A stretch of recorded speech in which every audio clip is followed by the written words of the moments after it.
खिलाफत बनो मैया के द्वार में अब्दुल्लाह बिन कलाबा नाम के एक आदमी का ऊंट गुम हो गया। इस वजह से वो बहुत परेशान हो गया और ऊंट की तलाश में निकला। वो दिन रात आसपास के इलाकों में उसे ढूंढता रहा। क्या तुमने मेरे ऊंट को कहीं देखा है? नहीं, हमने नहीं देखा। लेकिन उसे वो ऊंट कहीं न मिला।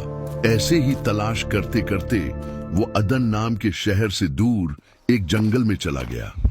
जब वो इस जंगल के काफी अंदर तक चला गया तो अचानक उसने एक अजीब मंजर देखा।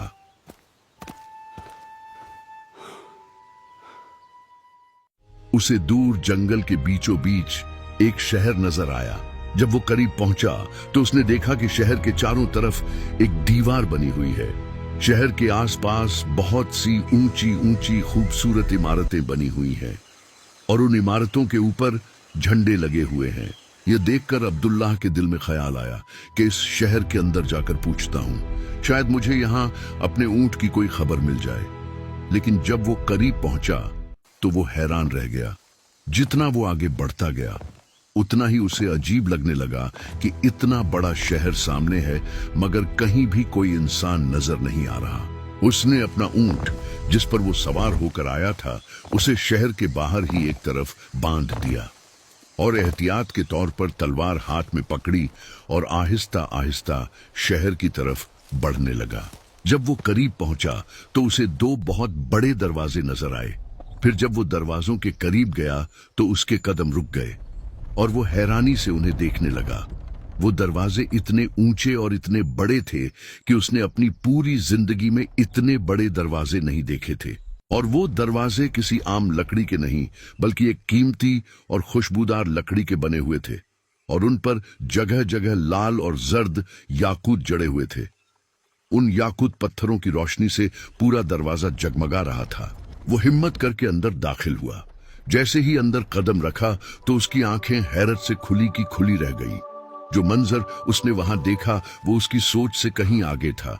पूरे शहर के अंदर बड़े बड़े महल और शानदार इमारतें बनी हुई थीं। यह कोई आम मकान नहीं थे बल्कि सोने चांदी और कीमती पत्थरों से बने हुए महल थे।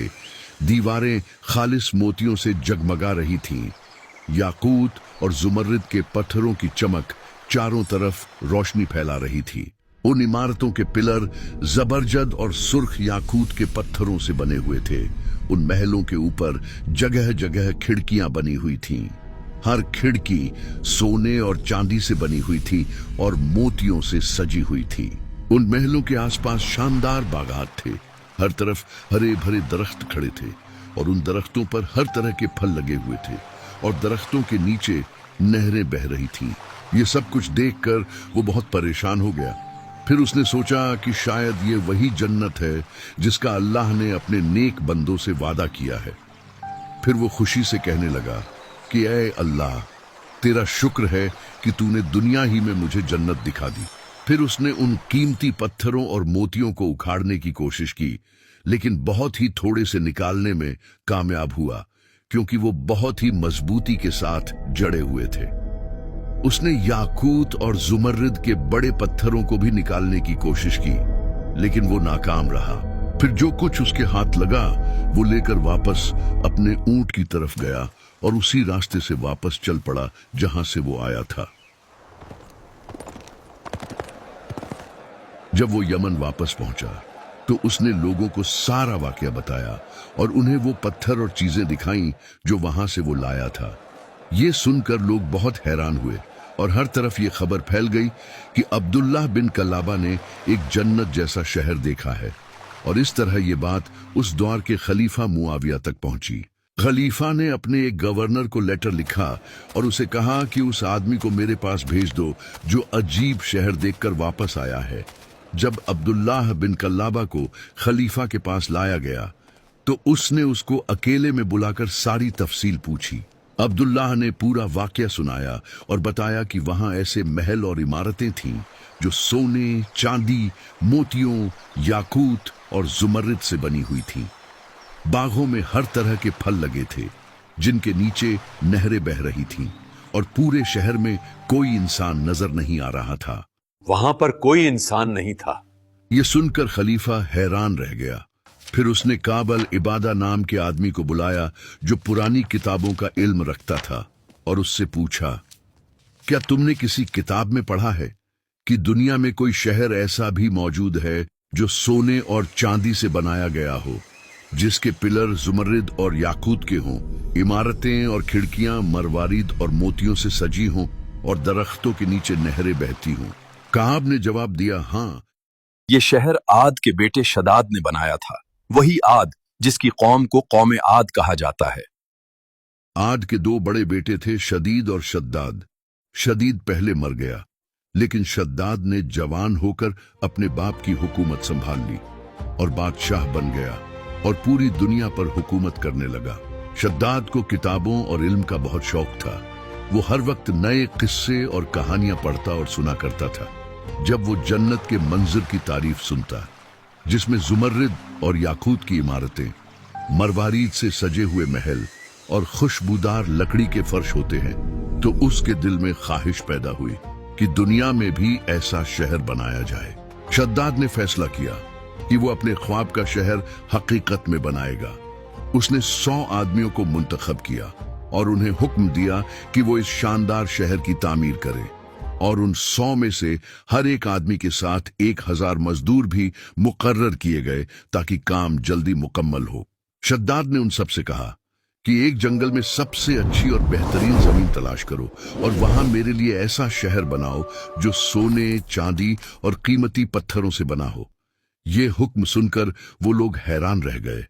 उन्होंने सोचा कि इतना ज्यादा सोना, चांदी और इतने कीमती पत्थर कहां से आएंगे।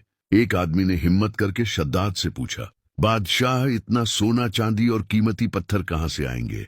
बादशाह सलामत, इतना सारा सोना, चांदी और कीमती पत्थर कहां से आएंगे?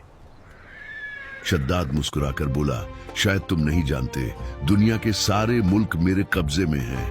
हर मुल्क में मेरा बंदा भेजो और वहां के सोने और चांदी के खजानों में से जितना काम आए ले लो।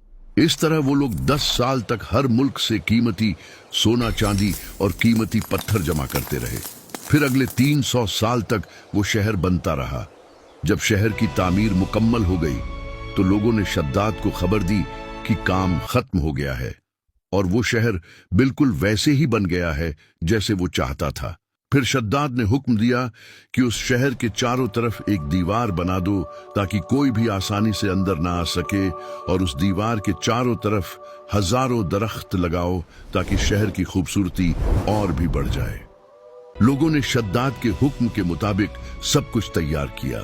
जब सब काम मुकम्मल हुआ तो उन्होंने दोबारा उसे खबर दी कि हर चीज अपने मकाम पर है और शहर तैयार है। शद्दाद ने फिर हुक्म दिया कि लोगों से कहो, इस शहर की तरफ जाने की तैयारी करें। लोग 10 साल तक सफर के लिए सामान और जरूरी चीजें तैयार करते रहे। फिर शद्दाद अपने लश्कर के साथ रवाना हुआ। रास्ता बहुत लंबा था, लेकिन वो इस जन्नत जैसे शहर को देखने के लिए बहुत बेचैन थे। लेकिन जब वो इस शहर के करीब पहुंचा और सिर्फ एक रात का सफर बाकी था तो अल्लाह ने आसमान से एक गरजदार आवाज भेजी। ये आवाज सुनकर शद्दाद और उसके तमाम साथी फौरन हलाक हो गए। न वो खुद शहर में दाखिल हो सका और न उसके साथियों में से कोई दाखिल हो सका।